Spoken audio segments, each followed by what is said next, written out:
আসসালামু আলাইকুম। ঢাকা কলেজের ইসলামের ইতিহাস ও সংস্কৃতি বিভাগে সম্মান প্রথম বর্ষের ছাত্রদের অনলাইন ক্লাস নিয়ে আমি আজকে আবার উপস্থিত হয়েছি, প্রফেসর আফরোজা সুলতানা। আমি তোমাদেরকে সাধারণত মুসলমানদের রাজনৈতিক ইতিহাস, যার বিষয় কোড 601, 570 খ্রিস্টাব্দ থেকে 750 খ্রিস্টাব্দ পর্যন্ত এর সিলেবাস, এই বিষয়টি সাধারণত পড়িয়ে থাকি। আমার আজকের আলোচনার বিষয় হচ্ছে হযরত মুহাম্মদ সাল্লাল্লাহু আলাইহি সাল্লামের কৃতিত্ব ও সংস্কার সমূহ। বিগত ক্লাসগুলোতে আমরা হযরত মুহাম্মদ সাল্লাল্লাহু আলাইহি সাল্লামের জীবনের বিশদ বিবরণী পড়েছি। এতে করে তার সম্পর্কে অনেক কিছু জ্ঞান লাভ করেছি। এখন প্রশ্ন হলো, এর মধ্যে কৃতিত্ব কোনগুলো? তাহলে প্রথমেই আমাদের বিষয়টা পরিষ্কার হতে হবে যে কৃতিত্ব শব্দটির অর্থ কী। প্রতিটি মানুষ পৃথিবীতে জন্মায়, বড় হয়, কাজ করে, রোজগার করে, জীবন ধর্ম পালন করে এবং একদিন শেষ হয়ে যায়। এখানে কৃতিত্ব কোনটি? কৃতিত্বের ইংরেজি শব্দ হচ্ছে অ্যাচিভমেন্ট, প্রফিসিয়েন্সি, স্কিল, ক্রেডিট ইত্যাদি। আর যদি আমরা বাংলায় বলি তাহলে কর্মদক্ষতা, নিপুণতা, বাহাদুরি, কীর্তি, সুকীর্তি ইত্যাদি। অর্থাৎ কে তার যোগ্যতা অনুযায়ী যে দায়িত্ব নিয়েছে বা পেয়েছে তা কতটুকু দক্ষতার সাথে শেষ করতে পেরেছে, যা তার এবং যাদের জন্য কাজ করেছে তাদের উপকার বা মঙ্গল বা উদ্দেশ্য অর্জিত হয়েছে। এবার আমরা আসি মুহাম্মদ সাল্লাল্লাহু আলাইহি সাল্লাম প্রসঙ্গে। তিনি পৃথিবীর একজন শ্রেষ্ঠ মানব। আল্লাহ তাআলা তাকে নির্দিষ্ট দায়িত্ব দিয়ে পৃথিবীতে পাঠিয়েছেন। আল্লাহ তাআলা হযরত মুহাম্মদ সাল্লাল্লাহু আলাইহি সাল্লামকে পৃথিবীতে নির্দিষ্ট দায়িত্ব দিয়ে পৃথিবীতে পাঠিয়েছেন, সেটা হলো যে ইসলাম প্রতিষ্ঠা করা। আর এর জন্য মুহাম্মদ সাল্লাল্লাহু আলাইহি সাল্লামকে বিশেষ বিশেষ জায়গায়, অর্থাৎ সমাজের বিশেষ বিশেষ জায়গায় পরিবর্তন আনতে হয়েছে। যেমন তৎকালীন আরব সমাজের রাজনৈতিক, সামাজিক, ধর্মীয়, অর্থনৈতিক, সাংস্কৃতিক ও প্রশাসনিক ক্ষেত্রে পরিবর্তন আনতে হয়েছে। আমরা পূর্ববর্তী আলোচনা সমূহে দেখেছি যে নবুয়ত প্রাপ্তির আগ পর্যন্ত বা হিজরতের আগ পর্যন্ত মুহাম্মদ সাল্লাল্লাহু আলাইহি সাল্লাম কর্মকাণ্ড আলোচনা করলে আমরা যেটা দেখতে পেয়েছি সেটা হচ্ছে তিনি হিজরতের আগে পর্যন্ত নানারূপ উদ্বেগ, উদ্বিগ্ন, দুশ্চিন্তা, মৃত্যু ঝুঁকি এসবের মধ্যে দিয়ে গিয়েছেন। তবুও মক্কায় তিনি আলামিন উপাধি হিলফুল ফুজুল গঠন করেছেন। সকল কষ্ট সহ্য করেও ইসলাম প্রচারের সর্বোচ্চ চেষ্টা করেছেন তিনি। তবে সেখানে তার মৃত্যু ঝুঁকি এবং নানাবিধ অন্যান্য অনেক কারণে তাকে মক্কা থেকে মদিনায় হিজরত করতে হয়েছিল। মূলত হিজরত করার প্রধান কারণ হচ্ছে যে তিনি যদি বেঁচেই না থাকেন তাহলে ইসলাম তার উপর যে দায়িত্বটা ন্যস্ত হয়েছে সেটি তিনি পালন করবেন কিভাবে। তাই হিজরতের পর ওই সমস্ত ক্ষেত্রে আমি ইতিপূর্বে যেগুলো আলোচনা করেছি যে সামাজিক, সাংস্কৃতিক, ধর্মীয়, সকল অর্থনৈতিক এসব ক্ষেত্রে যে পরিবর্তনগুলো এনেছেন, মূলত হিজরতের পরেই এই সকল ক্ষেত্রে উন্নয়নে কার্যকরী পরিবর্তন আনতে তিনি সক্ষম হয়েছিলেন। আমরা জানি ইসলাম পূর্ব আরব জাতির অবস্থা কিরূপ ছিল, সেটা আমরা আমাদের বিগত ক্লাসগুলো যখন করেছি, ক্লাস পড়িয়েছি বা তোমাদের সাথে আলোচনা করেছি, তখন সেই সম্পর্কে বিস্তারিত আলোচনা হয়েছে। তো সুতরাং আমরা সে বিষয়ে জানি ইসলামের বিধান কোনো মানুষের চিন্তার ফসল নয়, তার স্বয়ং আল্লাহ প্রদত্ত একটি ব্যবস্থা যা মুহাম্মদ সাল্লাল্লাহু আলাইহি সাল্লাম ওহীর মাধ্যমে প্রাপ্ত হয়েছেন এবং সেটা কার্যকরী করেছেন। এবং এই যে আরব জাতির উপর এই বিধানগুলো কার্যকরী করতে সক্ষম হয়েছেন, এর ফলে বিভিন্ন সমাজের বিভিন্ন সংস্কারের মাধ্যমে পতনোন্মুখ আরব জাতিকে সঠিক পথে পরিচালিত করেছেন, যা হযরত মুহাম্মদ সাল্লাল্লাহু আলাইহি সাল্লামের কৃতিত্ব বলে আমরা ধারণ করতে পারি। তাহলে প্রথমেই যদি আমরা রাজনৈতিক সংস্কার সম্পর্কে আলোচনা করতে চাই, তাহলে মুহাম্মদ এই যে আরব জাতি তখন কি ছিল, শতধা বিভক্ত, বিবাদমান, অর্থাৎ সবসময় ঝগড়াঝাটি মারামারি এর মধ্যেই তারা লিপ্ত থাকতো। এই বিবাদমান আরব জাতির গোত্রভিত্তিক যে রাজনৈতিক প্রবণতা, অর্থাৎ গোত্র, এক এক গোত্র, একটা সমাজে বিভিন্ন গোত্র ছিল, প্রত্যেক গোত্রে একজন করে শেখ ছিল এবং তারা তাদের এই গোত্রভিত্তিক রাজনীতির সাথে জড়িত ছিল।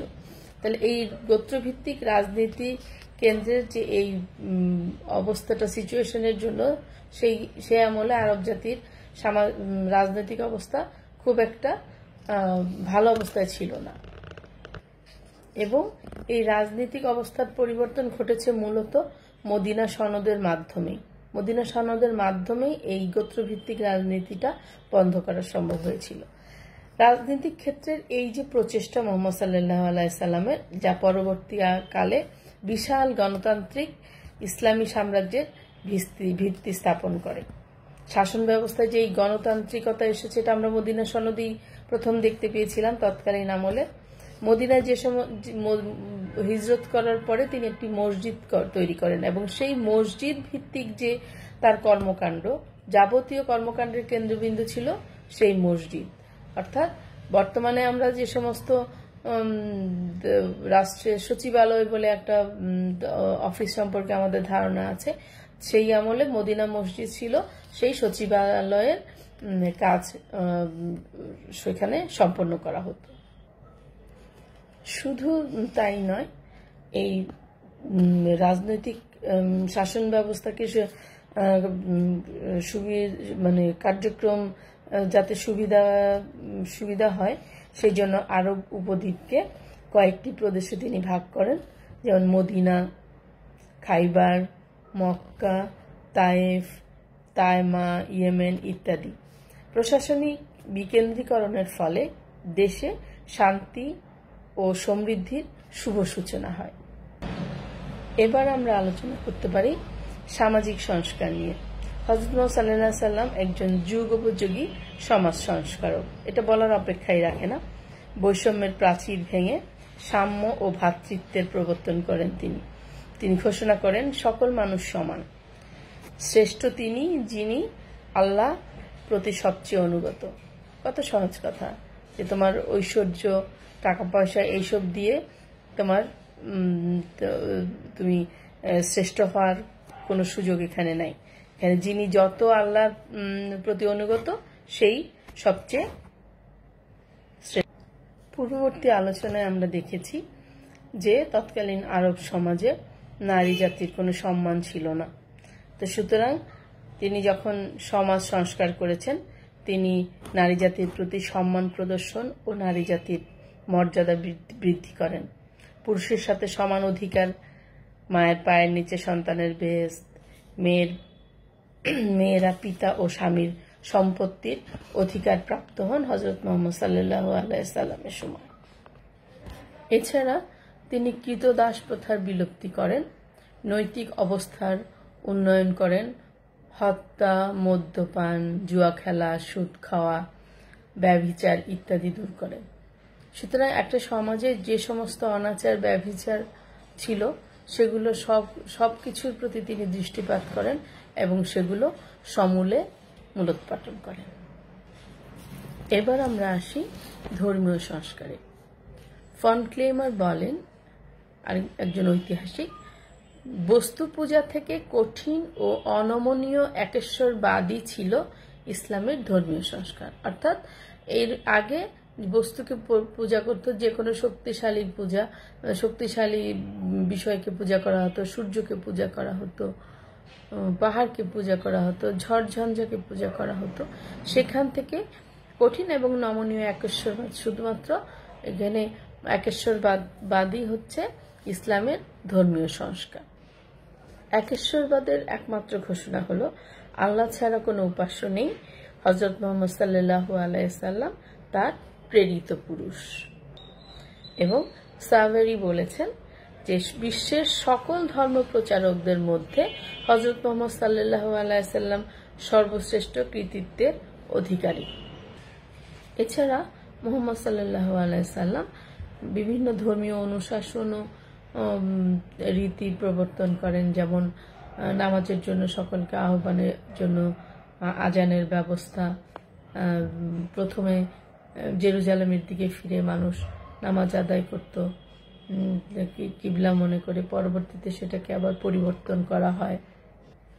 এছাড়াও সমাজের উন্নয়নের জন্য ধর্মীয় যে অনুশাসনগুলো তিনি প্রবর্তন করেন তার মধ্যে রোজা, জাকাত, ফিতরা এসব কেন দেয়া হতো? যে সমাজে যে বৈষম্য ছিল সেই বৈষম্যটাকে দূর করে যে সকলে ভাই ভাই, সকলে সমান সবকিছু ভোগ করবে, একজন খাবে আরেকজন খাবে না, আমি খাবো আমার প্রতিবেশী না খেয়ে থাকবে, এই যে নীতি নির্ধারণগুলো এগুলো কিন্তু হযরত মুহাম্মদ সাল্লাল্লাহু আলাইহি সাল্লাম করেছিলেন।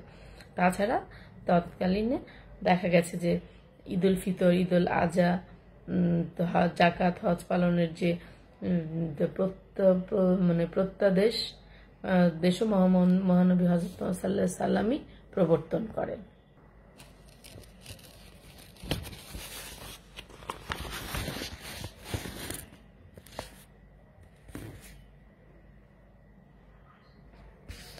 হযরত মুহাম্মদ সাল্লাল্লাহু আলাইহি সাল্লাম রাষ্ট্রীয় আয়ের ব্যবস্থা হিসেবে আল গানিমা, জাকাত, জিজিয়া, খারাজ, আলফে ইত্যাদি নির্ধারণ করেন।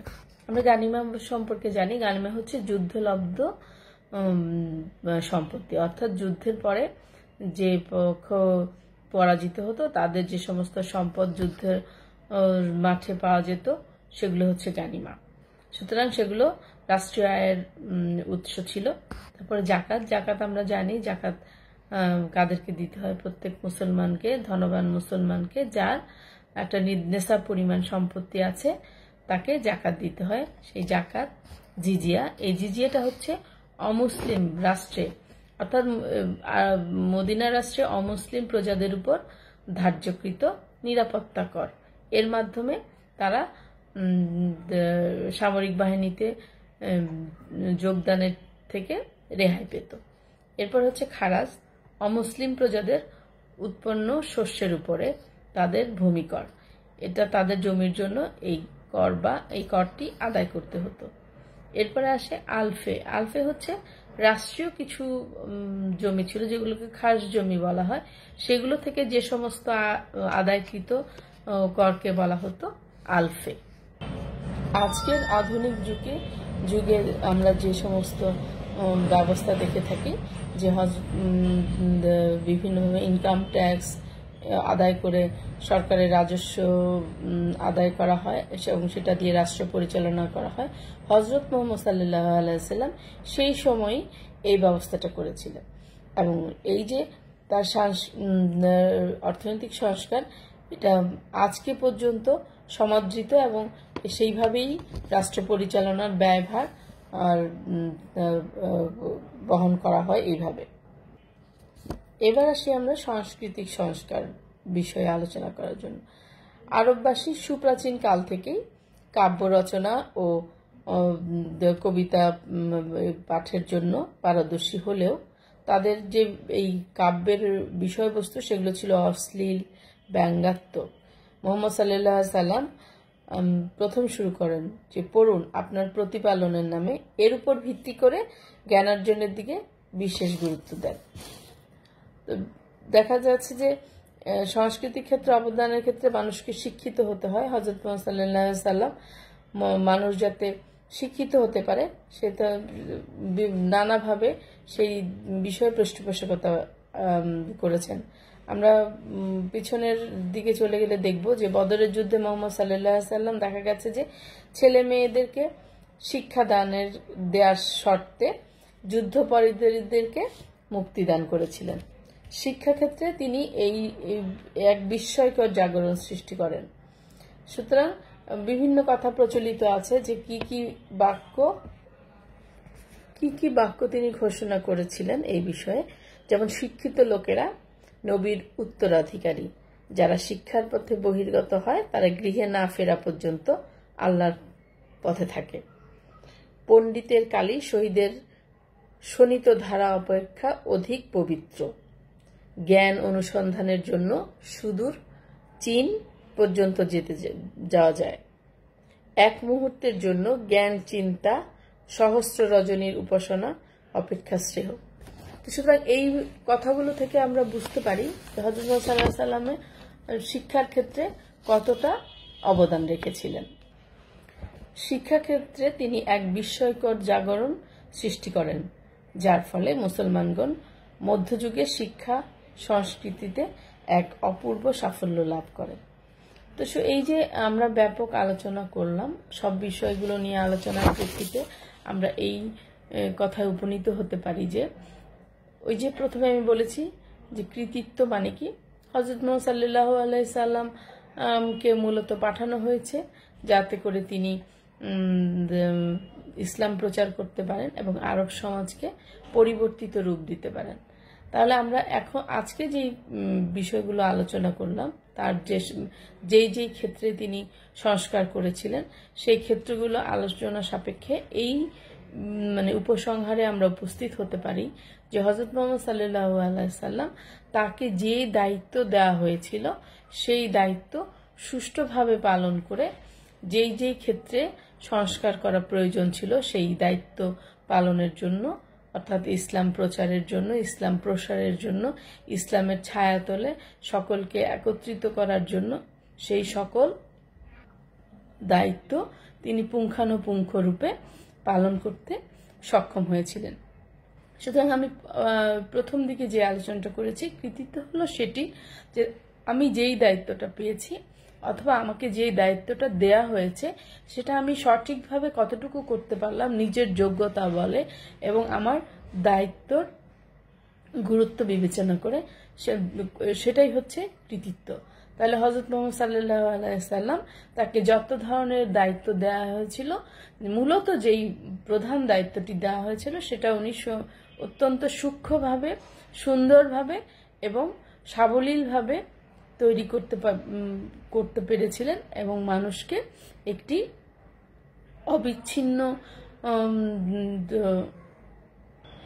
উল্টো ধারা থেকে সহজ পথে এবং সুন্দর পথে নিয়ে আসতে সক্ষম হয়েছিলেন।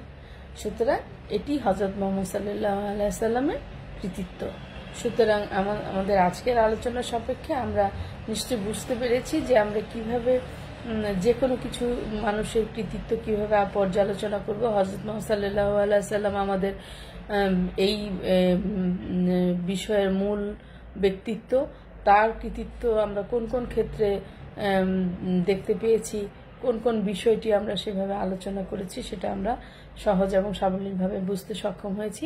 সেই সাথে তোমরা সঙ্গে বই পড়বে এবং নিজেরা প্রশ্নের উত্তর নোট ডাউন করে ফেলবে, তাহলে তোমাদের পড়া আর একটু সহজ এবং সুন্দর হবে। আমি আজকে এই পর্যন্ত শেষ করে আজকের ক্লাস এখানেই শেষ করছি। ধন্যবাদ সবাইকে।